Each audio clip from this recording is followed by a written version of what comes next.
Bismillahirrahmanirrahim. Assalamualaikum warahmatullahi wabarakatuh.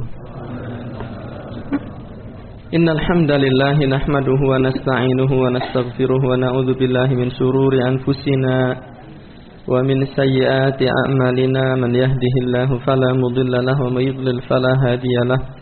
Wa asyhadu an la ilaha illallah wahdahu la syarikalah wa asyhadu anna Muhammadan 'abduhu wa rasuluhu sallallahu alaihi wa ala alihi wa ashabihi wa man tabi'ahum bi ihsanin ila yaumiddin, amma ba'du. Kaum muslimin rahimani wa rahimakumullah wa a'azakumullah. Alhamdulillah wa syukrulillah.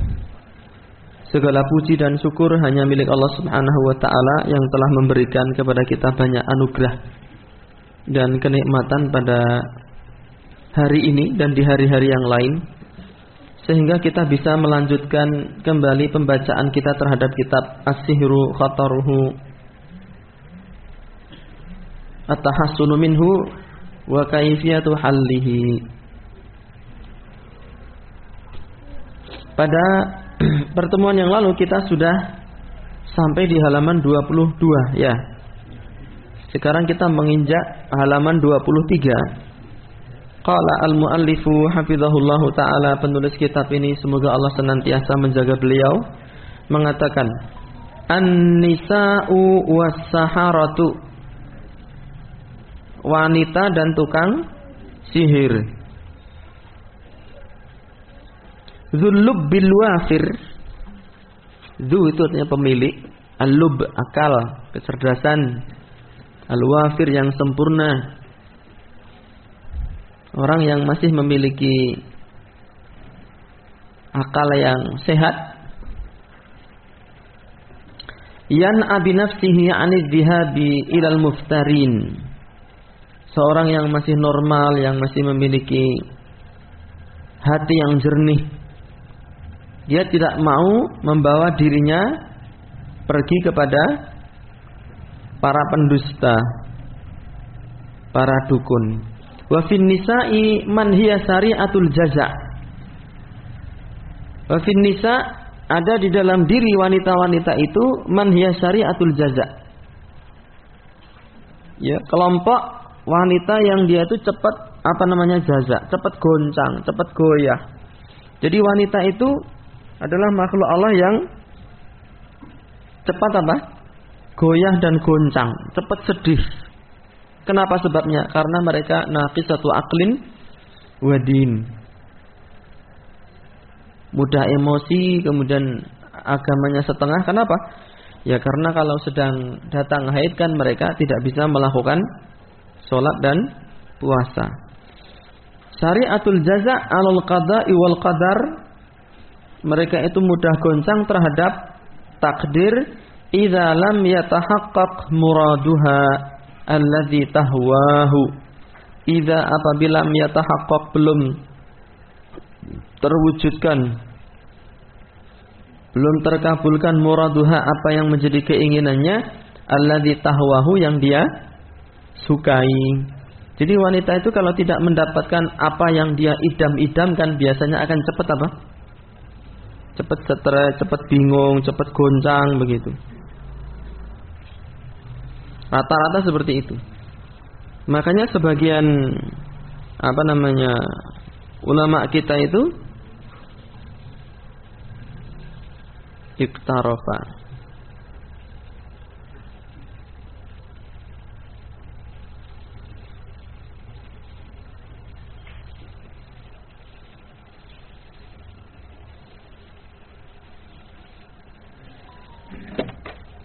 mana tadi?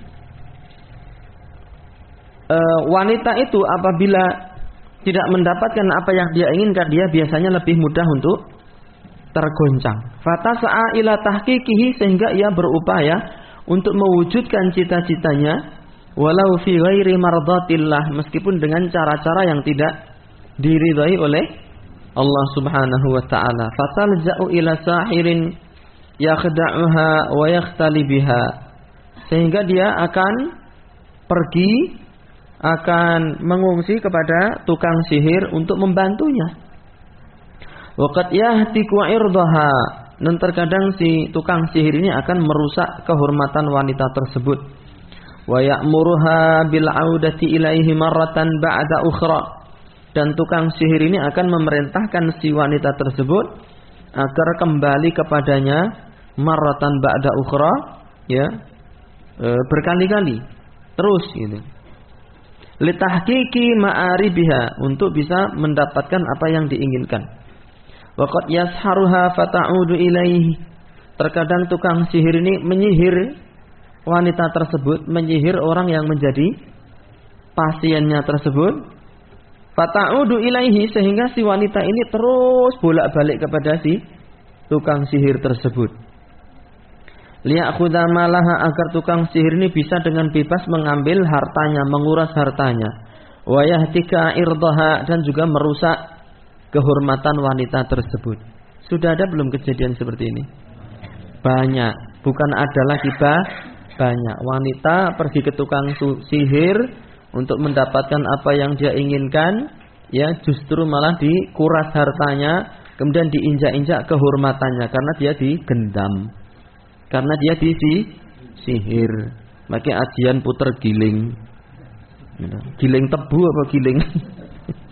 Qala Al-Qurtubi rahimahullahu ta'ala, Imam Al-Qurtubi, yaitu penulis tafsir Al-Qurtubi yang sangat terkenal itu, beliau mengatakan, wa aktsaru ma yata'atahu minal insi an-nisa, kebanyakan orang yang menjadi mangsa empuk tukang sihir itu adalah apa? Para wanita. Karena para wanita itu gampang kenggoh, naqis satu aqlin wa din, kurang akal dan kurang agamanya. Bukan berarti kalau lelaki tidak mudah kenggoh. Ya, lelaki yang kurang agama dan kurang akalnya pun juga akan mudah untuk diperdaya oleh tukang sihir. Kasus penggandaan uang itu udah nggak terhitung lagi. Ya, berita televisi nasional, media massa, internet berkenaan dengan tukang sihir yang mampu menggandakan uang, lalu pasiennya datang berbondong-bondong, mulai dari Kinjeng Dimas tidak taat pribadi, sampai yang kemarin di mana itu, Banjarnegara apa mana? Ya, justru pasien dukunnya menyetorkan duitnya tidak bisa kembali dengan jumlah lebih banyak, ditagih, akhirnya malah si tukang sihir ini membunuh pasiennya sampai 8 atau 9 orang, dikuburkan. Ya, jadi tukang sihir ini, ya dukun ini adalah kriminal yang sangat berbahaya di dalam Islam. Maka jangan pernah kita kenggoh, ya, kepincut dengan bujuk rayu dan tipu daya tukang sihir. Wa khasatan fi hali tamsihinna, yang sering menjadi mangsa empuk tukang sihir, menjadi mangsa empuknya dukun itu adalah wanita. Kenapa? Wa khasatan wa bil khusus, ya terutama fi hali tumsihinna, saat ya berada di dalam kondisi tums. Apa itu nomor 1 itu di bawah catatan kaki ada disebut ai hayudihinna. Makna tums maknanya adalah haid, itu di dalam kitab Mukhtarus Sihah jilid pertama halaman 286. Jadi teman-teman yang mempelajari bahasa Arab, saya sarankan jangan pakai kamus bahasa Arab Indo, bahasa Arab yang diterjemahkan ke Indonesia, supaya lebih maksimal kemanfaatannya. Belilah kitab bahasa Arab ke bahasa Arab gitu. Yang belajar bahasa Jawa jangan pakai kamus bahasa Jawa Indonesia atau bahasa Jawa Inggris nek ono. Ya, pakailah kamus bahasa Jawa yang diterjemah ke bahasa Jawa. Piye kuwi basa Jawa kok diterjemahi basa Jawa? Contone ngene, mentho. Mentho kuwi telo parut dimlek-mlek, bumboni apa itu namanya? Bawang uyah digoreng kayak gitu. Oh, hadza ma yusamma bil mentho. Ini ternyata yang disebut dengan mentho. Araftul ana ma huwal mentho. Sekarang saya tahu apa itu mentho itu. Yang belajar bahasa Arab juga begitu, ya. Tamsun maknanya haidun. Seperti itu. Nanti ada kata-kata gharib, mungkin hal-hal yang istilah bahasa Arab yang tidak kita ketahui maknanya, kita bisa melihat kitab ini Mukhtarus Sihah atau kitab Al-Mu'jamul Wasit Al-Jami'u lima tafarraqa min lughatil Arabi syamatit. 2 jilid. Itu. Sehingga kita akan dipaksa memahami bahasa Arab tersebut. Baca sekali, 2 kali, 3 kali enggak paham, lama-lama menjadi faham insyaallah taala. Wa aktsaru hatabi jahannama hunnan nisa'u. Wa aktsaru dan mayoritas hatab. Mana hatab? Al-hatab. Tabbat yada abi lahabi wa tabb ma aghna anhu maluhu wa ma kasab sayasla naran zata lahab wa imra'atuhu hammalatal hatab. Mana al-hatab? Kayu bakar atau areng. Atau areng. Apa areng? Areng itu kayu yang sudah dibakar dan menjadi hitam, itu namanya areng. Wa aktsaru hatabi jahannam, dan mayoritas yang menjadi arangnya jahannam hunan nisa adalah para wanita. Qala Nabi sallallahu alaihi wasallam, mana dalilnya? Nabi sallallahu alaihi wasallam bersabda, "Uritun nara fa idza aktsaru ahlihan nisa'u." Muttafaqun alaihi. Uritun nara, aku diperlihatkan neraka. Faida, maka tiba-tiba aksaru ahlihan nisa'u, mayoritas penghuni neraka itu adalah kaum wanita. Muttafaqun alaih. Hadis ini disepakati kesahihannya oleh Imam Bukhari dan Muslim. Nomor hadisnya bisa antum cek, lihat di catatan kaki nomor 3 itu. Fa'alan nisa'i an yattaqinallaha, maka wajib bagi para wanita untuk mereka bertakwa kepada Allah Subhanahu wa taala. Kalau wanita ini tidak bertakwa kepada Allah Subhanahu wa taala, maka suaminya yang meluruskan. Karena ar-rijalu qawwamun. Mana qawwamun? Meluruskan, mendidik, mengatur, mengarahkan. Itu tugas lelaki. Bukan mana lelaki dikendalikan oleh wanita. Itu tidak baik. Badannya gede, besar, tatoan, tapi diperbudak istrinya kongkon ngulek sambel di rumah. Ya, ada orang yang pengen berangkat ngaji aja harus SNI, sudah nembung istri. Kalau istrinya nggak kasih izin pengajian, dia pun nggak berangkat. Kalau istrinya ngasih izin, baru dia berangkat. Ya, suami itu saat pengajian bukan meminta izin, tapi apa? Kasih tahu aja, war pengajian. Sirahku mumeti, nah. Ya kayak nggo turu kono. Tangi turu rak ilang mumeti. Jangan lupa berdoa, jangan lupa makan. Engko nek mulai aku lah pengajian, engko aku yo tak turu. Begitu, sesederhana dan sesimpel itu. Orang malah amalan mumet sithik ngladrah tekan ngrono rene ya. Sehingga wajib bagi para wanita itu untuk bertakwa kepada Allah. Fataqwallahi hiya al-jalibatu lis-sa'adati wal masarrat. Fataqwallah, maka ketakwaan kepada Allah hiyal jalibah. Dia adalah hal yang bisa menghasilkan lis-sa'adati, kebahagiaan, wal masarrat, dan juga apa? Hal-hal yang menggembirakan. Qala subhanahu, Allah subhanahu wa ta'ala, zat yang maha suci, mengatakan, wa may yattaqillaha yaj'al lahu makhraja. Wa man, dan barang siapa yattaqillah, bertakwa kepada Allah, yaj'al lahu, maka Allah akan menjadikan bagi dia makhraja, jalan keluar. Wa yarzuqhu, dan Allah memberi dia rizki min haitsu la yahtasibu, dari jalan-jalan yang tidak dia sangka. Surat At-Talaq ayat 2 sampai 3. Jadi rumus kehidupan ini, undang-undang masa sejak zaman dahulu kala sampai hari ini, sampai hari kiamat, orang yang bertakwa itu dia mendapatkan kebahagiaan. Tapi kenapa ada orang berhijrah yang awalnya ahli maksiat, kemudian dia ikut pengajian, kemudian dia melakukan sholat, dia hanya bertahan setahun 2 tahun, dia tidak merasakan kebahagiaan setelah dia berhijrah. Dia hanya merasakan semangat itu setahun 2 tahun saja. Setelah itu dia kembali ke dunia hitam yang dulu dia jalani. Kenapa bisa seperti itu? Jawabnya karena dia tidak totalitas di dalam bertakwa kepada Allah Subhanahu wa ta'ala. Masih setengah-setengah. Wa minan nasi man yadinullaha ala harf. Di antara manusia itu ada yang beragama kepada Allah setengah-setengah. Mingkring-mingkring dia berdiri di samping jurang itu. Sehingga saat dia tidak ikhlas, tidak totalitas seperti itu, syaitan itu akan masih terus-terusan ngiming-ngimingi. Ya, mengajak dia, baik setan manusia maupun setan jin. Apalagi saat dia berhijrah, dia tidak mau meninggalkan teman-temannya dulu sesama pelaku maksiat. Bukan berarti kita dilarang bergaul dengan pelaku maksiat, tidak. Saat kita sudah mapan, sudah istiqomah, ya, boleh kita mendakwahi mereka. Tetapi hal pertama yang harus kita selamatkan, yang harus kita dakwahi terlebih dahulu adalah diri kita sendiri. Kemudian keluarga kita dulu.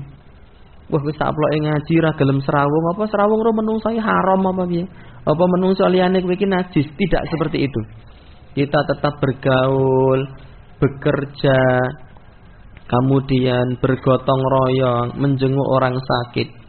Tetapi untuk menjadi karib, sahabat karib, seperti dahulu kala, kita harus mulai jaga jarak. Dalam rangka apa? Menyelamatkan diri sendiri dulu. Simbah-simbah dulu itu juga sudah ngasih nasihat. Ojo cedak kebo gupak. Jadi bukan hanya Islam saja, termasuk nenek moyang kita pun menasihati ojo cedak kebo gupak. Ada lagi unen-unen dia asu gede menang kerai. Ketika antum deket-deket, ya, antum tidak akan bisa menolak ajakannya karena dia gede, antum kecil. Itu penyebabnya. Tetapi kalau kita ikhlas, kemudian sungguh-sungguh di dalam bertaubat dan bertakwa, insya Allah kita akan merasakan kebahagiaan itu. Dan sudah banyak kasus seperti itu, bahagia. Ada orang meninggalkan harta yang melimpah dari penghasilan yang haram. Kemudian yang sebelumnya saat kecil itu dia dimanja, remaja dia foya-foya, saat dewasa dia kaya raya. Tetapi ternyata penghasilannya haram. Dia meninggalkan itu semua. Itu nggak mudah loh. Sulit sekali itu. Biasanya nyekel duit, piknik, modang, medeng. Mau beli apapun keturutan. Ya sekarang untuk ngeliwat pun harus tangisan, harus menangis. Ya sekarang makan, besok makan apa nggak tahu. Tetapi dia merasakan kebahagiaan. Ada seperti itu. Ada yang kemudian nggak kuat terus kembali lagi, ada juga. Ya itu dua kalimat yang mudah diucapkan loh. Yang satu tuh bertaubat dan istiqomah, yang satu taubat gandeng rakwat balik meneh. Mudah kan diucapkan? Iya. Tapi kalau kita mengalami belum tentu kita bisa sekuat mereka yang sedang apa? Istiqomah itu. Mereka hanya mengeluhkan kesulitannya kepada Allah Subhanahu wa taala. Innama ashku bathi wa huzni ilallah. Seperti Nabi Yakub yang ditinggal pergi Nabi Yusuf, dikabarkan anaknya itu telah mati dimakan serigala. Antum bisa bayangkan enggak betapa sedihnya? Antum punya anak yang paling dicintai. Kemudian anak antum ki mati di pangan kiri ngono. Ora sedih. Kayak apa hancurnya orang tua itu. Tapi selayaknya seorang muslim mengadukan kesedihannya kepada Allah Subhanahu wa ta'ala. Sampai nangis terus sampai buta kedua matanya karena keseringan apa? Nangis. Itu.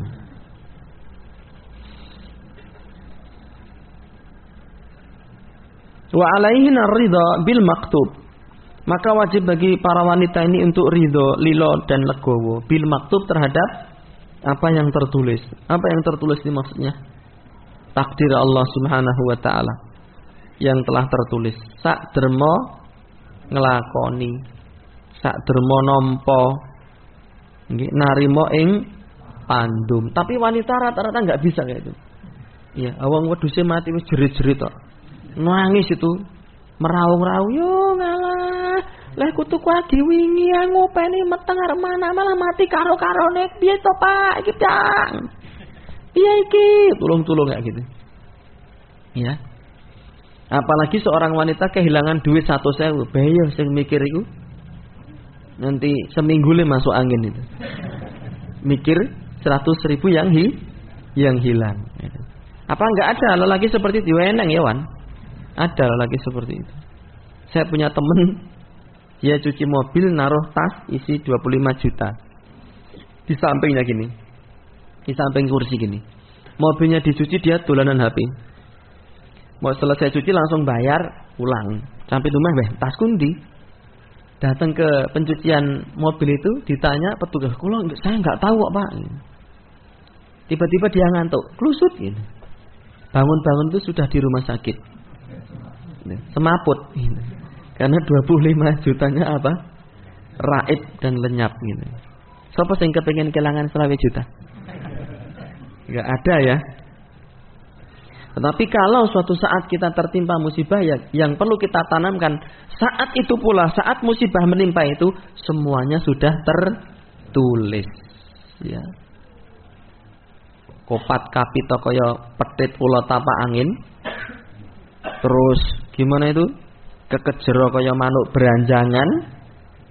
Kalau harta kita memang sudah waktunya hilang, ya akan hilang. Kalau masih rezeki yang hilang itu akan kembali. Kalau tidak, mbok disaratono seperti apa juga tidak akan kembali. Sudah, maka jiwa kita merasa tenang. Ya wis, memang belum rezekinya. Wis ngono kuwi. Iku gampang kuwi, Pak. Sing nglakoni judeg. Tenan kuwi. Bener itu. Maka belajarnya itu terus itu setiap hari. Dan kita harus melatih diri kita dengan hal-hal yang kecil. Duit antum 5.000 hilang, ya wis. Memang belum rezeki saya. Memang Allah sudah mentakdirkan itu dan itu yang terbaik bagi saya gitu. Terus gue hilang bunda 50.000, ya wis. Ora apa-apa, urung rezeki ini. 100.000, ya wis ora, ya wis ora. Wah, abot ya arep kondo ya wis ki. 100.000. HP-nya hilang, ya sudah. Memang belum rezekinya. Seperti itu dilatih terus-menerus. Nah, wanita ini sulit untuk dia memiliki perasaan ridho terhadap takdir Allah Subhanahu wa ta'ala. Sulit. Maka perlu untuk senantiasa diingatkan. Dan ini merupakan pelajaran akidah yang paling urgen. Al-imanu bil qada'i wal qadar, bahwa segala sesuatu yang terjadi di alam raya ini itu sudah diketahui oleh Allah, dikehendaki oleh Allah, ditulis oleh Allah dan diciptakan oleh Allah Subhanahu wa taala. Baru sempurna keimanan kita terhadap takdir. Kita meyakini segala sesuatu di alam raya ini yang sudah, yang sedang dan akan terjadi semuanya diketahui oleh Allah. Yang kedua, semuanya dikehendaki oleh Allah. Masa awake dhewe mau berkehendak dengan kehendak yang berbeda dengan kehendaknya Allah? Ya enggak akan mungkin. Yang ketiga, apa tadi? Sudah ditulis oleh Allah seluruh kejadian ini. Antum sakit, antum sehat, duit antum hilang, ya. Antum bercita-cita memiliki istri cantik seperti bidadari, kenyataannya kok nyungir. Itu sudah ditulis 50.000 tahun sebelum Allah menciptakan dunia dengan seluruh isinya. Alhamdulillah duwe bojo senajan nyungir. Daripada tanggoku kae nyengor. Atau mah daripada temanku itu sampai sekarang dia belum mendapatkan jodoh. Tak seratenane, tak sabarane. Moga-moga dadi jalaran mlebu swarga. Seperti itu. Karena sudah dituliskan dan kita tidak akan bisa menghindar dari tulisan Allah. Yang keempat, al-khalqu, seluruh yang terjadi di alam raya ini diciptakan langsung oleh Allah. Inna khalaqnakum wa ma ta'maluna. Sesungguhnya kami Allah menciptakan kalian dan semua yang kalian perbuat, kalian lakukan. Antum tidak akan bisa menggerakkan ruas jari ini, tidak akan bisa mengedipkan mata seperti ini, kecuali Allah menciptakan ini. Kecuali Allah menghendakinya. Allah mengetahuinya dan Allah menulisnya. Gitu. Tapi jangan seperti Jabariyah, kita hanya seperti robot. Enggak, ahli sunnah itu pertengahan antara Jabariyah dengan Qadariyah. Semua sudah diketahui, semua sudah dikehendaki, semua sudah ditulis dan semua sudah diciptakan. Dan Allah memberikan kepada kita iradah, kemampuan untuk memilih. Ya. Buktinya antum itu bisa memilih. Mau datang ke sini katoan karo ra katoan itu bisa milih enggak? Bisa. Kalau enggak bisa milih antum aja katoan wae. Aku tak rasa katoan wong saya itu robot yang dikendalikan oleh Allah. Nek wayahe katoan ra ya kematok dewi apa begitu. Kan enggak mungkin. Antum ke sini mesti punya pilihan untuk pakai celana toh? Itu menunjukkan Allah memberi kita pilihan. Tetapi pilihan kita itu Allah sudah Maha tahu. Nanti itu antum mau masuk neraka, masuk surga itu Allah sudah tahu. Sudah ditulis. Tetapi kita tidak tahu. Karena kita tidak tahu dan Allah memerintahkan kita berusaha, kita wajib berusaha. Tapi masa depan Allah Subhanahu wa taala sudah ngerti. Dari ilmu Allah itu Allah menulis. Nas'alullahal jannah wa na'udzubihi minan nar. Kita meminta kepada Allah surga dan berlindung kepadanya dari sengatan api neraka. Perbanyak itu doa itu, sebanyak-banyaknya, dan jadikan sebagai doa yang pertama dan utama. Allahumma inni as'alukal jannah wa a'udzubika minan nar. Pernah enggak kita minta surga itu? Anggerin donga sing dijaluk duit wae. Nggih, sing dijaluk ndang rabi, sing dijaluk lulus sekolah, sing dijaluk baik enggak itu? Baik. Yang tidak baik itu doa kita isinya dunia terus tapi enggak pernah meminta surga. Meminta perlindungan dari api neraka. Fa'alaihina ridha bil maktub, wajib bagi wanita untuk ridha terhadap takdir ketentuan Allah taala. Wa alla yabi'na dinahunna bil ahwa'i wal amani. Wa alla, dan janganlah dia itu yabi'na menjual dinahunna agamanya. Jadi orang Islam yang pergi ke tukang sihir, pergi kepada dukun untuk mendapatkan cita-citanya, dia itu telah menjual agamanya. Penyebabnya apa? Lah kemarin kan kita sudah sampaikan, ya, pembahasan yang lalu itu, ya, bahwasanya tidaklah seseorang itu pergi kepada dukun melainkan mesti si dukun akan memerintahkan dia melakukan hal-hal yang bertentangan dengan syariat. Ya bi'na dinahunna bil ahwa, menjual agamanya dengan hawa nafsu, wal amaniya, dan dengan angan-angan, indah saharah wal afakin. Ya, dijual kepada siapa agamanya? Kepada tukang sihir, wal afakin, dan para perusak.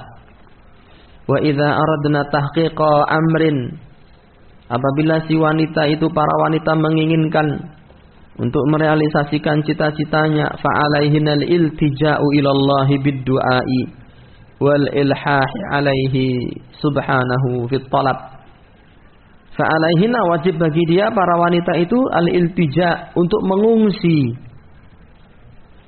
ilallah, kepada Allah subhanahu wa ta'ala, bid-du'ai, dengan cara berdoa, wal ilhahi alaihi fit talab, dan merengek-rengek kepada Allah subhanahu wa ta'ala di dalam meminta. Jangan kebalik, malah merengeknya kepada dukun. Umat Islam merengeknya kepada Allah. Idza sta'anta fasta'in billah wa idza sa'alta fas'alillah. Jika minta tolong Allah. Jika berdoa kepada Allah Ta'ala. Iyyaka na'budu wa iyyaka nasta'inu. Hanya kepada Engkau ya Allah aku beribadah, hanya kepada Engkau ya Allah aku memohon perlindungan. Fahuwa jalibun naf'i wa dafi'u ad-durri. Doa itu dan merengek-rengek meminta kepada Allah itu jalibun naf'i, itu bisa menghasilkan manfaat. Ya, seorang mukmin muwahhid yang mentauhidkan Allah, dia tidak akan pernah meremehkan kekuatan doa kepada Allah. Wong Allah itu pemilik langit dan bumi. Kalau hanya memberi cita-cita kita itu enggak akan berkurang kemahabesaran dan kekayaan Allah Subhanahu wa taala. Maha mampu Allah itu. Tapi seringkali justru kita tidak yakin saat berdoa kepada Allah. Apa yo nek gur ndonga tok iki ya apa ya kelakon. Aku tak merengek-rengek aja kepada manusia. Dia ragu terhadap Allah, sang pencipta seluruh alam semesta, kemudian dia menggantungkan cita-citanya kepada manusia yang lemah. Manusia ini lemah loh. Orang mangan telung dinoe lemes kok. Kepleh. Ya, nggak bisa apa-apa. Coba antum 3 hari nggak makan, lemes mestinya. Tapi Allah itu zat yang maha kaya, maha perkasa. Asalkan doanya itu memang benar-benar merengek-rengek dan kita tidak melakukan hal-hal yang menjadi penghalang dikabulkannya doa. Di antaranya adalah makan minum yang haram. Yang kedua memutus silaturahim. Kemudian berbuat syirik. Kemudian at-ta'addi fi doa, melampaui batas di dalam berdoa. Itu. Tapi kalau doa kita tulus dengan cara-cara yang baik, memintanya murni hanya kepada Allah dan merengek-rengek, dan dalam waktu yang lama, Allah itu sangat suka mendengar rengekan doa dari hamba-hambanya. Jadi kalau kita merengek-rengek tidak dikabulkan, karena Allah itu suka mendengar rengekan hamba-hambanya itu. Gitu. Ya. Dan pengalaman berkaitan dengan dikabulkannya doa ini sering sekali terjadi. Kita tidak boleh menutup mata. Tidak boleh gengsi mengakui bahwasanya Allah Subhanahu wa taala sering mengabulkan doa kita. Banyak loh. Waktu saya SD pun saya berdoa. Waktu itu mau lomba cerdas cermat gitu. Antar SD. Teman-teman saya itu sudah ngendoni kalau bahasa saya. Saya mau maju lomba cerdas cermat itu ya mungkin nek SD ini awake dhewe menang musuh SD sana itu. Wong sana iki pinter-pinter sering dapat beasiswa. Sekolahane awake dhewe koclok-koclok ngene. Aku ngrungokke di bawah pohon sawi iki gigit jari, wah kok medeni yo aku. Tapi saya berdoa, ya Allah kasih kemudahan, ya Allah kasih menang, ya Allah kasih kemudahan. Menang saya juara umum, mengalahkan SD yang hebat tadi, dan lomba cerdas cermat itu di kandangnya mereka, di SD-nya mereka. Saya nggak punya supporter belas, ming Pak Guru tok. Aku no supporternya kelas 1 tekan kelas 6 nyeporter, weh ngono. Nek saya jawab bener nilai 100 sudah menang kabeh. Oh menus ya aku ngono. Tapi nek grupnya mereka nilai 100 sampai dombrengan itu. Itu tahun 95 loh kuwi, zaman semono. Ya, masa Orde Baru itu. Saiki orde apa iki? Orde milenial ya. Terus saya, ya Allah kok aku kok bisa menang ya gitu. Semua karena kemudahan dari Allah Subhanahu wa taala. Padahal saya tidak menghafal lebih banyak dari lawan saya itu. Ming delalah yang saya apalkan beberapa itu kok metu kabeh gitu. Metu kabeh. Kalau mau jawab bisik-bisik saya langsung angkat tangan begini. Pakai kenong. Tung tung tung. Kelompok A dari SD 1 dengan juru bicara si fulan, pendamping kanan saya gitu. Di apal kabeh aku ya. Pendamping kiri saya gitu. Alhamdulillah menang. Jadi Allah sering mengabulkan permintaan dan doa kita itu. Jika doa kita benar-benar tulus. Ya, benar-benar meminta dan benar-benar butuh. Kadang-kadang kita berdoa gurung abang-abang lambe. Bangane mingkem tak ndonga. Bangane mingkem ngene iki. Berdoa itu adalah intisari ibadah. Jadi serius, yakin dan merasa sangat butuh, merasa sangat terdesak, maka Allah Subhanahu wa taala akan mengabulkan doa-doa kita. Dan sering doa itu menembus batas-batas kemustahilan. Doa itu menembus batas-batas kemustahilan. Mungkin apa enggak Nabi Ibrahim yang sudah di atas 70 tahun itu punya anak. Istrinya juga sudah sepuh. Tapi Allah mengabulkan itu, doa itu. Gitu. Di zaman sekarang itu ya ada juga orang yang sudah divonis nggak akan bisa lepas dari insulin, lepas itu. Dokter ya bingung, gedek-gedek. Bahkan saya pernah membaca cerita ada seorang penuntut ilmu itu di luar negeri sana. Itu pernah ketembak kepalanya tembus sih. Urip coba bayangkan. Dan itu bukan karena dia jimat apa enggak. Ada penuntut ilmu juga di negeri kita ini. Dia mendawamkan dzikir Bismillahilladzi la yadurru ma'asmihi syai'un fil ardi wala fis samaa'i wa huwas samiul alim. Ya, dengan menyebut nama Allah, tidak ada yang bisa memudaratati penduduk langit dan penduduk langit. Dan Allah itu Maha mendengar lagi Maha melihat. 3 kali setiap subuh, 3 kali setiap asar. Dan dia rutin baca itu. Kalau nggak baca itu kayak ada yang kurang gitu. Satu kali itu dia secara tidak sengaja itu digigit, dipatok ular kobra. Enggak mati, enggak ngefek.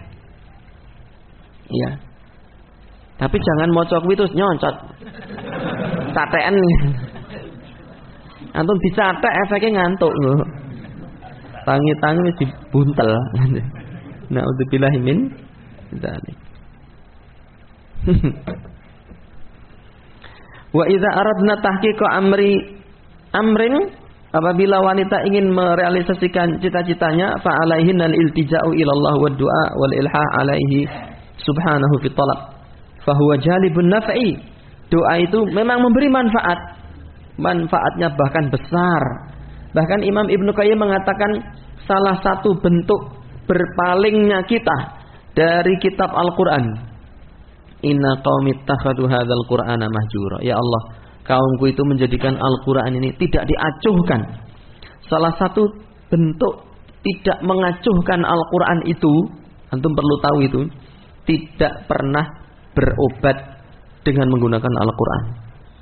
Saat kita sakit, ya, dicokot asu misalnya, asam urat, pil kundi.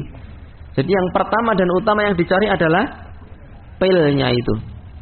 Tidak pernah kita berobat kepada Al-Quran. Saran para ulama, berobat dengan Al-Quran itu syifa'un lima fis sudur, itu kita jadikan apa?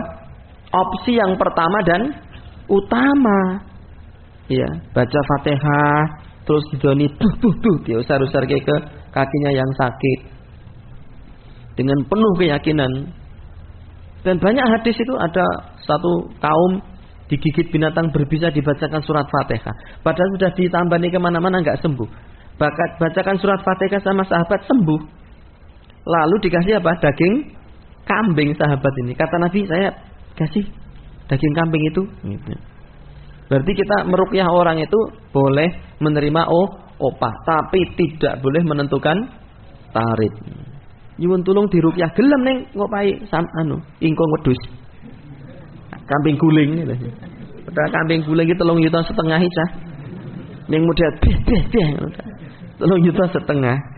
Jangan seperti itu. Nek dikai syukur ora ya. Ya ngarep-arep patakmu. Nek ora ya wis. Tidak semua aktivitas kita itu harus diuangkan. Seperti itu. Dan para sahabat setelah itu yang bacakan Fatihah tadi, tidak ada yang memproklamirkan dirinya sebagai tukang ruqyah atau membuka klinik. Ya hanya sesekali itu aja. Anak kita sakit kita ruqyah, diri kita sakit kita ruqyah menggunakan Al-Qur'an supaya kita tidak termasuk orang-orang yang apa? Mengacuhkan, tidak mengacuhkan atau tidak mempedulikan Al-Qur'an. Tidak mempedulikan Al-Qur'an itu 1, tidak membacanya, 2, tidak mentadaburinya, 3, tidak mengamalkannya, 4, tidak mau berobat dengan Al-Quran, 5, tidak mau mendakwahkan apa yang menjadi ajaran dari kitab suci Al-Quran. Jadi teman-teman mulai malam ini kalau sakit ruqyah dulu. Setelah itu bawa ke dokter minum obat nggak apa-apa. Tapi jadikan ruqyah itu sebagai sebuah opsi yang pertama dan utama. Saya pernah itu punya pengalaman juga. Nggak apa-apa kan cerita ya. Anak saya itu panas tinggi. Nggak tahu dia halusinasi apa weruh beneran. Dia teriak jerit sekeras-kerasnya, wah, itu badannya panas ini. Dan matanya ngeliat api takut ada apa namanya monster hitam di atas itu. Terus matanya tak tutup gini, jangan lihat, saya bilang gitu. Terus saya ruqyah, tidurkan itu nangis, maunya digendong. Tapi kalau gendong matanya tak buka gini, dia akan teriak-teriak ngelihat makhluk hitam. Gitu. Ya sudah, saya ruqyah itu, saya pangku, saya baca surat Al-Baqarah, padahal udah jam 1 malam itu. Saya baca surat Al-Baqarah sambil tak pangku gini. Sampai hampir menjelang subuh itu, anak ini ngentut biantar kan. Padahal masih kecil itu. Biantar itu. Setelah itu panasnya tuh hilang, sirep, terus tidur. Jam 9 pagi baru bangun. Aku sing tele-tele sewengi ra turu. Ya, mecicil motone ngantek ngene. Kayak tari apa itu? Gambyong apa sing motone lerak-lerak. Pedesi raja mah arep turu ra iso ada karu-karuan. Ya seperti itu. Ndi mau. Terus ada ponakan saya juga pulang kampung nangis itu. Nangis kejer timban sama ibu saya sama neneknya. Di malam-malam itu dibawa ke halaman, gak nangis sampai kakak saya, Pak D-nya bayi ini ikut ngetutke rono jadi kayak wong apa ya? Jalan ke sana, muter-muter itu. Cup gelundur kan ngapa cup. Enggak diem itu. Terus tak jaluk, tak emban. Saya masuk ke dapur, lampu tak pateni kabeh. Saya ruqyah itu. Terus diem tidur. Kuwi sing berhasil lho, Cah. Sing gagal yo akeh. Luwih akeh sing gagal. Pernah saya suruh meruqyah orang yang sakit. Malam-malam lagi leha-leha gitu, sakit. Terus saya datang ke ruqyah, ke rumah itu mendoakan untuk sembuh. Allahumma rabban nas adhibil ba'sa washfi anta syafi. Dan seterusnya, Allah sembuhkan si fulan, kesembuhan asalnya dari engkau, tidak ada kesembuhan melainkan dari engkau.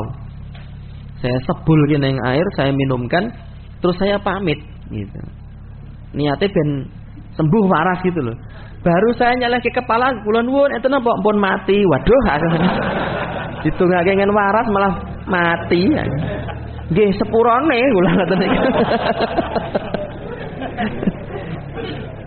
Dan itu kejadian waktu saya masih bujangan. Mungkin karena yo si agamane krowak separuh ya tuh. Monggo sing bujangan ini nek pengen mandi dongane ndang rabi yo cah. Biar sempurna agamanya. Wong agamu krowak kok arep ndongake wong ngene. Ngono lho. Qala subhanahu wa ta'ala, Allah subhanahu wa ta'ala berfirman, wa iyamsaskallahu bidur, apabila Allah subhanahu wa ta'ala menimpakan kepada engkau satu madarat, fala kashifalahu illa huwa, tidak ada yang bisa menyibaknya, tidak ada yang bisa menghilangkan dan menyingkirkannya melainkan Dia, Allah subhanahu wa ta'ala. Wa iyuridduka bi khairin fala radda li fadlih, apabila Allah subhanahu wa ta'ala menginginkan kebaikan bagi engkau, maka tidak ada satupun orang yang mampu menghalanginya. Surat Yunus ayat 107 gitu. Ini merupakan pondasi, ayat ini merupakan pondasi agar keimanan kita terhadap takdir al-qada wal qadar itu menjadi kuat. Kalau keimanan seorang terhadap qada wal qadar itu kuat ya, maka dia akan lebih mudah menghadapi kehidupan ini, menjalani kehidupan yang terkadang tidak sesuai keinginannya. Kata pepatah, ma kullu ma yatamannal mar'u yudrikuhu tajrir riyahu bima la tashtahi sufunu. Tidak semua hal yang diinginkan manusia itu bisa dia dapatkan, karena terkadang angin itu bertiup menuju ke arah yang tidak linear dengan arahnya kapal. Kapalnya pengen ke selatan, anginnya malah ke utara. Pernah nggak? Saya belum pernah numpak kapal ya, Tat. Ya minimal kapal otok-otok itu. Dulanan itu, ya, dikelek ke kali apa selokan. Terkadang arah angin itu tidak sesuai dengan kehendaknya kapal. Demikian juga pingin iki. Enggak semuanya akan tercapai. Kalau Allah sudah menghendaki kebaikan, tidak ada yang bisa menolak. Kalau Allah berniat atau berkehendak menimpakan kemadaratan, maka tidak ada yang bisa menghilangkannya kecuali Allah subhanahu wa ta'ala. Jadi kesulitan apapun yang kita dapatkan di dunia ini, berdoa kepada Allah ta'ala. Yang sedang dodolan, wah kenapa penjualan menurun? Wah karena marketingnya kurang bagus ini. Ininya apa namanya, tim apa kuwi jenenge? Tim internetnya, medianya itu kurang sip. Lu nyalah-nyalahke ya, dan melupakan peran Allah subhanahu wa ta'ala. Itu keliru. Melupakan peran Allah itu, melupakan peran manusia itu keliru dan kesalahan. Tetapi lebih fatal lagi kalau kita melupakan peran Allah subhanahu wa ta'ala. Saya paling benci kalau ada orang ngomong, ini omongan orang ya, saya menirukan aja. Saya paling benci kalau ada orang ngomong itu, sudah nggak usah ngoyo-ngoyo, nggak usah terlalu berlebihan bekerja, rezeki sudah ditetapkan gitu. Ada orang ngomong begitu. Saya benci mendengar omongan itu. Berarti dia itu benci terhadap prinsip akidah Islam. Benar nggak rezeki itu sudah ditetapkan? Benar. Benar nggak kalau kita bekerja itu nggak boleh berlebihan? Benar, Pak. Yang keliru itu kalau rezeki sudah ditetapkan kita rasa nyambut gawe, ya itu keliru. Salah itu. Kowe kok ora nyambut gawe ngapa? Rezeki wis ditetapkan. Ya kowe rasa katokan wae. Kan sudah ditetapkan semuanya. Wayahe katokan ra kematok dhewe. Kamu nggak usah memasukkan nasi ke dalam mulutmu karena itu bagian dari apa? Upaya dan usaha. Kowe kok ra mangan apa rasah mangan. Wayahe wareg ra wareg dhewe. Enggak ada orang ngomong seperti itu. Rasa nyambut gawe. Wayah rezeki enek ra yo teko dhewe. Itu orang stres. Dia orang Jabariyah. Ya, yang pertama tadi komentarnya apa? Orang apa? Qadariyah. Ya, seolah-olah dirinya yang menentukan nasibnya sendiri dan tidak ada peran Allah Subhanahu wa taala. Itu sekte sesat Qadariyah. Allah tidak akan menerima amal-amal seseorang sampai dia beriman terhadap al-qada wal qadar. Wallahu taala alam. Ini ada soalan yang ditulis via kertas. Apa iki? Apa batasan yang masih dikatakan bagian lutut? Ini mengenai aurat laki-laki, Ustaz. Oh. Lutut itu ya, antum pernah sekolah TPA diajari Senan Sibuyung? Kepala, pundak, lutut, kaki. Lutut, kaki, lutut, kaki. Lutut itu adalah tulang yang keras di bagian depan manusia. Kakinya. Ini namanya lutut. Yang itu harus tertutup. Batokane itu loh. Dan jangan hanya sekedar menutup lututnya tok. Jangan hanya sekedar menutup apa? Lututnya tok. Loh kenapa begitu? Karena kalau antum berdiri, lututnya ketutup, nanti pas antum silo itu celana antum bisa tersingkap, lalu lututnya kelihatan. Maka di dalam sunnah nabawiyah, patokan celana itu yang paling mentok ke atas itu adalah setengah betis. Itu yang sunnah. Ya. Kemudian kalau kurang dari itu jangan sampai melebihi kedua mata kaki. Kalau mau diangkat boleh, tapi maksimal setengah betis, Pak. Jadi antara batokan ini sampai mata kaki kuwi dawane pira mbok para loro. Karena ada sebagian ikhwan nganggo kathok nganti semene iki. Ya begitu dia naik motor gitu, terkadang lututnya tersingkap. Seperti itu batasannya. Wallahu ta'ala alam.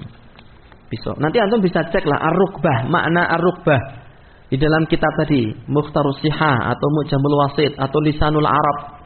Kitab-kitab bahasa Arab yang pure, yang pure tentang definisi apa? Lutut itu. Seperti juga diterangkan definisi wajah. Wajah itu apa? Wajah itu kata para ulama kalau saat kita berhadap-hadapan begini, semua yang kelihatan saat kita berhadapan begini itu namanya wajah, Pak. Ya, dimulai dari tempat tumbuhnya rambut ini. Secara normal loh ya. Karena ada orang rambutnya di sini. Itu kurang normal. Yang normal ya di sini ini. Tempat apa tumbuhnya rambut ya. Kemudian sampai sini ini yang kelihatan ini wajah. Jadi kalau mencuci wajah ini dicuci juga ini. Sama ini. Cuci. Ya, bukan cuma gini-gini tok. Yang sini yang enggak. Ini masuk wajah enggak ini? Masuk iki rai kan kene to, Cah. Ini bukan rai ini. Wajah itu yang kelihatan dari arah muka saat kita hadapan. Wallahu taala alam.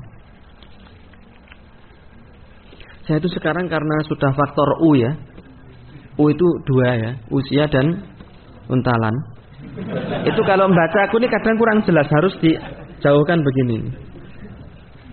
Bolehkah memberikan uang iuran untuk acara sedangkan dalam musyawarah RT sifatnya wajib? Oh, hukum asalnya taruhlah tidak boleh, tapi kalau kita dipaksa maka kita termasuk orang yang dalam kondisi dizalimi. Seperti itu. Ya, antum memberikan itu tetapi hati antum tidak ridho. Illa man ukriha wa qalbuhu mutmainnun bil iman. Dan kalau kita tidak ngasih iuran itu maka kita akan tertimpa apa? Madarat. Akan ditekan, akan disunat hak-haknya sebagai warga, sebagai penghuni keluarga besar, ya, dicoret, hak-haknya dipotong, dizalimi, maka kita bayar itu, tetapi mengingkari. Tolong yang tulisannya kecil-kecil besok fontnya diperbesar ya. Ini gurem ini. Solusi menurut antum jika ada seorang pemuda yang terlanjur pacaran dengan seorang wanita dan sudah apa lagi? Apa lagi? Sudah beribu, berniat untuk menikah apa ya? Menikah, tetap masih dilarang oleh kedua orang tuanya dengan alasan diriku belum siap, belum mapan. Ya wis rasa pacaran. Kowe pacarono nganti 10 tahun, nek takdire ora dadi karo ora bakal dadi, Mas. Yakin kowe. Kamu tidak berhubungan dengan dia, kalau suatu saat dia ditakdirkan milik antum, akan ketemu itu. Kalau enggak ya enggak akan. Wis to. Manut aku. Penak-penak. Pacarono nganti 10 tahun, nek dudu jodone. Kuwi ku rabi loro wong liya. Kuwi mung mringisina. Cokotan untung. Tapi antum enggak pernah pacaran, kalau memang jadi jodoh nih jadi. Senajan rada nyungir ya tuh. Gitu. Jadi saran saya jangan, Pak. Pacaran itu tidak akan mendekatkan jodoh. Dan menghindari pacaran juga tidak akan menjauhkan jodoh. Gitu. Orang yang pacaran nyatanya koncoku pacaran 5 tahun ya dadi tenan kok. Itu seandainya dia tidak pacaran, tetap dadi. Kenapa dia menempuh cara yang haram? Gitu. Ya karena kepengin ya nuruti hawa nafsu itu tadi. Kita mau menuruti keinginan kita atau ingin menjadi hamba Allah yang penurut. Antum itu punya hobi merokok misalnya, tapi di perusahaan yang gaji antum dengan UMR misalnya. UMR kita berapa di sini? 2 juta. 2 juta pira? 2 juta pas, Pak? Ya. Antum digaji pas itu ora entuk dinyang kuwi. 2 juta UMR kita digaji sama Pak Bos. Pak Bos bilang, kowe kena nyambut gawe kerja di sini. Tapi selama masa kerja itu, selama di dalam perusahaan, kamu nggak boleh merokok. Kita itu samaan wa ta'atan. Padahal kita baru dikasih 2 juta. Sedangkan Allah memberi kita semuanya, segalanya diberikan oleh Allah. Lalu Allah melarang kita. Kok kita tidak samaan wa ta'atan? Seolah-olah juragan kita, bos kita itu lebih hebat daripada Allah Subhanahu wa ta'ala. Jadi ditinggalkan saja Mas, itu Mas. Pacarnya itu, blokir nomornya. Kalau boleh dinikahi segera nikahi aja. Ya. Nanti sudah mapan antum ya. Antum sudah mapan. Calon istri juga sudah siap. Wong tua ya setuju. Mentok petungan Jawa gitu. Ya. Ora sida meneh. Wetonmu rapas, cintamu kandas kan gitu. Ora babak bundas ya. Jane entuk rabi apa ora ta ya. Siapakah Ibnu Sina itu? Karena di suatu masjid ada TPA Ibnu Sina. Ibnu Sina itu orang Syiah Batiniyah Nusairiyah. Salah satu sekte Syiah paling sesat. Dan dia itu sudah dikafirkan oleh para ulama kita. Di antaranya Syekhul Islam Ibnu Taimiyah sudah mengkafirkan secara ta'yin loh ya. Ibnu Taimiyah itu adalah ulama ahli sunnah wal jamaah yang paling antipati mengkafirkan orang. Sampai beliau mengatakan begini. Walidzalika, maka dari itu di dalam kitab Ar-Radd 'alal Bakri. Walidzalika qultu lil Jahmiyah, maka dari itu aku mengatakan kepada sekte Jahmiyah. Minal hululiyah wan nufah, yaitu dari kalangan sekte hululiyah. Hululiyah itu manunggaling kawula lan Gusti, seperti yang diajarkan Syekh Siti Jenar ya. Kemudian Syekh Siti Jenar dihukum oleh Wali Songo karena akidah sesatnya itu. Mengatakan bahwa Allah itu bersatu dengan manusia. Wan nufah, dan dari kalangan orang-orang yang menolak sifat-sifat Allah Subhanahu wa taala. Indama waqa'at mihnatuhum, saat terjadi fitnah mereka itu. Apa kata Syekhul Islam kepada mereka? Saya ini lawafaqtukum. Kalau menyetujui ucapan kalian, kuntu kafiron. Saya akan menjadi orang kafir. Li'anni a'lamu anna qaulakum kufurun. Karena aku ngerti dan faham bahwa ucapan kalian itu ucapan kekufuran. Walakinnakum indi la takfurun. Tetapi kalian menurut saya saat mengucapkan kalimat kekufuran itu kalian tidak kafir. Li'annakum juhal, karena kalian masih bodoh. Wa aslu jahlihim syubhatun aqliyah, dan pongkol dari syubhat mereka adalah syubhat akal. Wa kana hadza khitaban li ulama'ihim wa qudatihim wa syuyukhihim wa umaraihim. Dan ucapan beliau ini diarahkan, ditujukan kepada para ulamanya Jahmiyah, para syekhnya Jahmiyah, para qadhinya mereka, dan para pemimpin mereka. Para syekh, para qadhi Jahmiyah yang mengucapkan kalimat kekufuran tidak divonis kafir oleh Ibnu Taimiyah. Kenapa? Karena dia masih terkena syubhat. Itu ulama loh, sesuai kriterianya Ibnu Taimiyah. Tidak dikafirkan oleh Ibnu Taimiyah. Tapi Ibnu Sina ini dikafirkan oleh Ibnu Taimiyah. Ibnu Sina ini. Ya. Meskipun jasanya besar, podo Thomas Alva Edison ya jasanya besar. Penemu apa? Pelenton bagus. Iya, apa lampu itu loh? Iya, Thomas Alva Edison. Terus Graham Bell, ini penemu bel itu dia. Bell itu Graham Bell kan tahu. Terus James Watt, penemu mesin uap. Ya. Yang nggak pernah disebutin malah penemu tempe itu malah pernah disebut-sebut. Antum tahu nggak tempe itu dari mana asalnya? Dari Mbayat itu, Mas. Itu ada bukti sejarahnya, manuskrip Serat Centini. Padahal Serat Centini itu ditulis di era kerajaan Mataram kuno, di abad ke-6 Masehi kalau saya nggak salah, ingat ya. Itu disebutkan Pangeran Cebolang itu pengen berkunjung ke Prambanan, dia mampir ke suatu wilayah namanya Tembayat, disuguh tempe. Jadi tempe itu sudah ada di era kerajaan Mataram kuno, bukan Mataram Islam ini, bukan Mataram yang dulu. Dan desa tertua 10 Jawa itu ada di Ngupit, ada tradisi Upit, itu desa tertua se-Jawa, itu di era Mataram kuno juga. Sekarang menjadi desa Ngupit itu. Nek antum ora ngerti sejarah, tak kandhani kowe. Ya. Nek gurumu ora mulang kowe. Iki tak ulang gratis kowe. Ben ngerti asal usul tempe kuwi. Ya, sampai orang luar Jawa datang ke Jawa waktu itu gumun. Wah, orang Jawa sakti-sakti. Kenapa? Dia bisa menganyam dele. Dele dianyam itu lah. Dia bisa menganyam nasi padahal mau intip. Ya, ngeliwet ini intip itu di PP itu loh. Wah, kok nasi bisa dianyam katanya. Tahu dianyam? Ya, gedek itu loh. Itulah kehebatan nenek moyang kita yang bukan orang pelaut itu. Amalan untuk bisa mencapai apa yang kita inginkan. Pengen apa sih no? Pengen jadi presiden ya aja ngamal wae. Amalan. Ya berusaha dan berdoa. Amalannya duit, Mas. Doa, usaha, iman dan takwa. Waduh. Glodak kan. Cara agar teman yang suka dukun setiap pada masalah padahal tidak pernah meninggalkan sholat.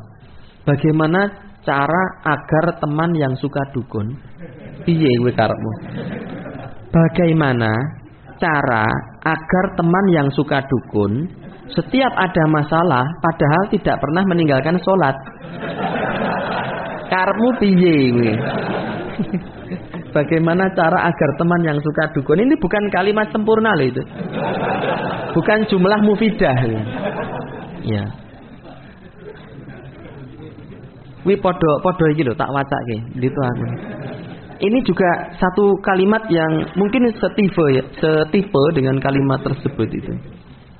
Gitu kae sik tak golekane sik sabar ya, golek ngono ya butuh kesabaran ngono ya. Hilang ya Allah. Masya Allah. Sik tak golekane sik. Sabar sithik ya. Ora selak wedangan to. Unduan. Qadarullah kok ya ilang ya.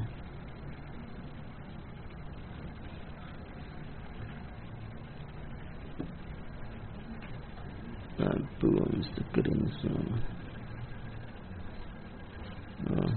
Tak online sih enak. Engkau yang bisa memahami kalimat ini luar biasa berarti dia. Ya. Kalimat ini ku rada piye ngono. Ini ketemu alhamdulillah. Dengarkan ya. Dihina karena miskin. Ingat. Gula enggak dia ada. Kenapa gitu manis? Apa tapi kopi ada? Ya kan? Mikir. Iya gue karepe. Dihina karena miskin. Ingat. Gula enggak dia ada. Kenapa gitu manis? Apa tapi kopi ada? Ya kan? Mikir. Sing mikir ya kowe. Malah ngongkon wong mikir. Dia maksudnya itu bagaimana caranya mengingatkan teman yang suka dukun. Itu mungkin loh ya, prediksi saya seperti itu. Bagaimana cara mengingatkan teman saya yang suka dukun padahal sholat tidak pernah dia tinggalkan. Caranya ya dikandani, kowe aja ning dukun ngono tok wis. Gelem syukur ora ya wis. Ya lebih bagus lagi diajak ngaji ke sini, Mas. Ayo tak boncengke neng di pengajian. Gua aku pengajian. Ku bar kuwi tak jajakke. Senengamu apa? Sate kirik. Ojo ngono. Apakah takut kepada hantu, setan, pocong dan lain-lain menunjukkan akidah yang masih bengkok? Takut kepada pocong kalau takutnya itu takut yang tabii. Saya pun kalau jalan itu tahu-tahu ada pocong, ya mesti kaget. Mesti kaget. Tapi kalau ketakutan kita itu kemudian menggiring kita untuk isti'anah kepada setan atau melakukan hal-hal yang dilarang oleh syariat, yaitu menunjukkan akidah kita bengkok. Atau kita meyakini bahwasanya orang mati itu bisa hidup kembali, rohnya bisa ngelambrang kemana-mana. Ya, ini hari apa? Kamis. Malam Jumat Suro, paing kalian kliwon itu. Keyakinan bahwa orang mati bisa hidup kembali itu tidak ada di dalam agama Islam. Karena orang yang mati sudah ditempatkan di alam barzakh. Ila yaumi yub'atsun, di mana barzakh ini kata Allah tidak bisa ditembus sampai datangnya hari kiamat. Seperti itu. Tapi kalau sekedar kaget, takut spontanitas, setelah itu renek wong mati urip meneh. Kowe mesti udu setan kowe. Ayo ngaku ra. Pengen ngaku apa tak gawe gagar otak kowe. Gitu. Orang malah antum ngompol. Kalau itu kebablasan itu. Hukum orang yang menerima atau meminta upeti pada tukang parkir yang beroperasi di wilayah kita, kawasan pertokoan dan kita sebagai RT setempat. Iki. Bagaimana hukum orang yang menerima atau meminta upeti pada tukang parkir yang beroperasi di wilayah kita, kawasan pertokoan dan kita sebagai RT setempat? Kalau memang itu menjadi aturan daerah, kesepakatan di awal, ya, atau itu hanya sekedar terima kasih dari si tukang parkir kepada masyarakat setempat, ya nggak apa-apa. Tapi kalau menarik itu secara sepihak, ya, secara sewenang-wenang, ya itu tidak boleh. Wallahu ta'ala alam. Hukum mengkebiri kucing karena tidak mendapatkan pasangan, takut terkena sakit infeksi saluran kencing. Hukum mengebiri kucing karena tidak ada pasangan. Kok nganti iso ra ndek pasangan? Lawang kucing yang geladrah ning dindi pirang-pirang. Ya. Sing ora duwe kucing wedok ning ngene Mas Bobi ngono. Ya, golek kucing wedok. Lawang kucing ning dindi akeh kok sampai enggak ada pasangan. Berarti antum itu yang memenjarakan kucing ini, antum yang berdosa malahan. Jangan dipenjarakan kucing itu. Ya, wae ana bojo kucing itu. Ya, kasih pasangan. Ya, nanti kalau infeksi kencing gimana? Ya, secara asal ya tidak boleh mengebiri. Dan nanti itu akan ada pengadilan hewan di akhirat itu. Apa ada dalilnya? Ada. Di dalam kitab Riyadhus Shalihin Imam Nawawi mencantumkan satu hadis sahih, la tu'addunal huququ ila ahliha hatta yuqada syatul jalha minasyatil qarna. Hak-hak itu akan dikembalikan kepada pemiliknya. Sampai kambing bertanduk akan digiring kepada kambing yang gundul. Karena kambing bertanduk ini dulu menandui saudaranya sesama kambing. Kalau antum mengkebiri hewan tanpa alasan yang dibenarkan oleh syariat, giliran nanti antum dikebiri sama kucing. Ampun cing. Lu lek bayangke lho ya, lebih berat daripada itu. Ya, siksa itu mala ainun ra'at wala udhunun sami'at wala khatara ala qalbi bashar.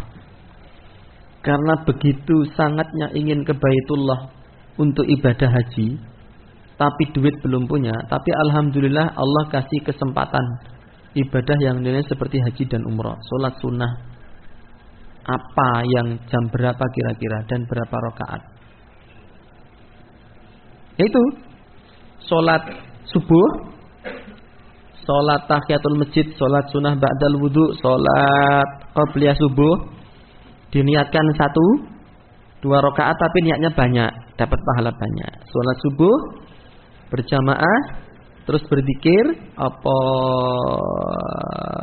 pengajian, apa berdoa, terus sampai matahari terbit, sampai meninggi, kemudian sholat 2 rakaat. Itu meskipun sebagian ulama ada yang melemahkan, tapi saya sendiri lebih cenderung ya tenang dan tentram mengikuti pendapat ulama yang mengatakan hadis tersebut hadis yang sahih. Wallahu taala alam. Sesekali masa ya ra iso. Terutama pas bulan Ramadan iktikaf gitu. Kalau selak mulai kok iktikafe gur nek bengi tok, ya usahakan tunggu sampai matahari terbit terus sholat 2 rakaat baru kerja gitu. Malam balik lagi pas iktikaf atau selain waktu iktikaf juga bagus. Di masjid saya apa ini? Ada jam yang tertinggal dan sudah diumumkan ke jamaah, tidak ada yang kehilangan. Terus apa yang harus dilakukan dengan jam tersebut? Diumumkan itu sampai setahun loh. Jadi di beberapa masjid itu sampai membuat etalase. Ya. Di antaranya Masjid Mujahidin di UNY apa UMY ya? UNY. Itu ada tuh etalase. Di Masjid Agung Ponorogo saya juga melihat etalase ini jam-jam itu. Yang ketinggalan itu. Nanti kasih tanggal, antum kasih tanggal ya. Tanggal ditemukannya. Wah, keliwat setahun ya wis lah. Dimanfaatke. Orang kok mbok umum ke sedina tok kantongi.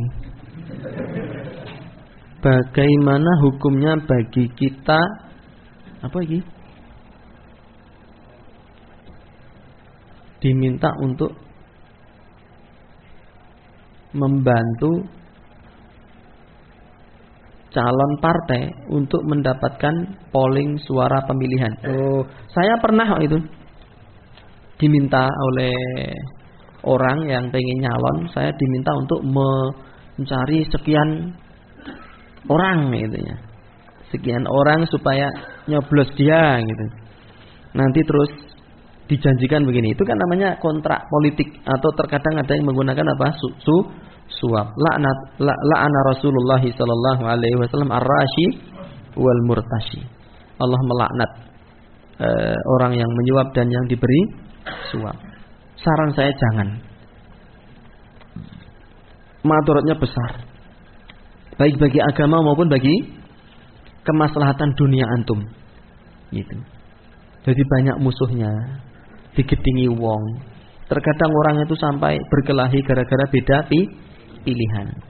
Maka saran saya untuk diri saya sendiri dan untuk teman-teman sekalian, masalah nyoblos enggak nyoblos itu masalah khilafiyah ijtihadiyah. Para ulama sunnah berbeda pendapat. Kalaupun antum nyoblos, sudah untuk diri antum sendiri aja. Nyoblos wes, kowe nyoblos apa? Kan prinsipnya luber, langsung, umum, bebas dan rahasia. Kenapa Ustaz tahu? Saya tahu. Kok Ustaz kok tahu prinsip pemilu itu? Nah, saya ini juara LCTP 4 deh. Seperti tadi saya bilang itu. Apa sifat dari pemilu? Saya langsung angkat tangan. Luber, langsung, umum, bebas dan rahasia. Mbok omong-omong ke wong malah. Itu kan bukan rahasia lagi, bener nggak? Kalau antum omong-omong, oh nyoblos iki nyoblos apa? Ora usah nganggo bilik. Ndak tersembunyi barang dia ngomong-ngomong kok. Wes langsung ngene dhewe-dhewe kowe nyoblos apa? Nyoblos kuwi wae rasa ndak ndelik-ndelik barang apa? Apa tak gunane ndelik-ndelik masuk ke dalam bilik itu? Gunanya apa itu?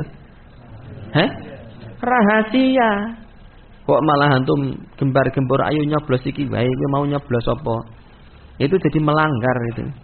Aturan luber tadi itu langsung umum bebas dan rahasia. Sifat Undang-Undang Dasar 45 saya ngacung apa singkat dan supel nilai 100 gitu. Cik kelingan aku sampai sekarang itu. Jumlah butir-butir dalam Pancasila papan maju 12 aku. Sila pertama papan pa itu 4 pan itu 8 ma itu 5 sila ketiga isinya 5 ju sila keempat itu 7 12 sila kelima isinya 12 butir. Betul nilai 100 tepuk tangan ngono. Ora ana sing keploki. Karepmu sing penting aku juara. Apakah semua takdir yang Allah tetapkan kepada hambanya itu baik? Baik. Lantas bagaimana menyikapi takdir yang dirasa tidak menyenangkan? Tidak menyenangkan itu dari sudut pandang manusianya. Adapun dari sudut pandang Allah semuanya baik.